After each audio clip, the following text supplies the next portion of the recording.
भनिन्छ नि जिउँदाको जन्ती मर्दाको मलामी भन्छ नि है, साँच्चै हो रहेछ कि हामी अब बाँचुन्जेल चाहिँ राम्रो काम गऱ्यौँ होइन, सबैसँग राम्रो व्यवहार गऱ्यो भने चाहिँ मरेपछि होइन आफ्नो यो जीवन अन्त्य भएपछि चाहिँ फेरि त्यसको पछि मान्छे के अरे मलामी जान चाहिँ टन्नै आउनु रहेछ कि।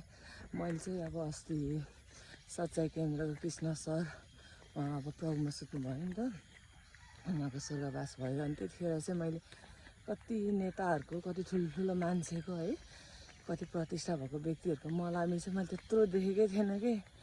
म त आमा छक्कै परेको क्या, त्यस्तो पानी परेको छ है।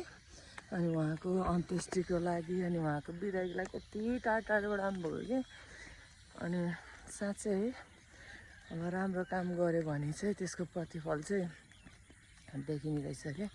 अनि त्यही भएर के भन्छु भने बाँचुन्जेल सबैलाई राम्रो गरौँ, राम्रो बोलौँ होइन, सबैसँग राम्रो व्यवहार गरौँ, आदर सम्मान गरौँ होइन, एकअर्काप्रति रिस नगरौँ अनि होइन, अनि प्रेम गरौँ होइन। भोलि जिउँदाको जन्ती मर्दाको मलामी भनेर चाहिँ यदि हजुरको होइन अन्त्य भए पनि तपाईँको शरीरलाई बिदाई गर्ने, पार्थिव शरीरलाई बिदाई गर्ने धेरै आउनुहुने रहेछ कि।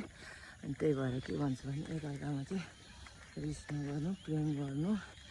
अनि के भन्छु भने अब म चाहिँ अब यदि तपाईँको आज होइन कसैसँग रिसिभी छ भने चाहिँ होइन, अनि त्यसलाई चाहिँ तोडेर चाहिँ क्षमा गरेर चाहिँ एकअर्कामा बोल्नु भन्छु कि।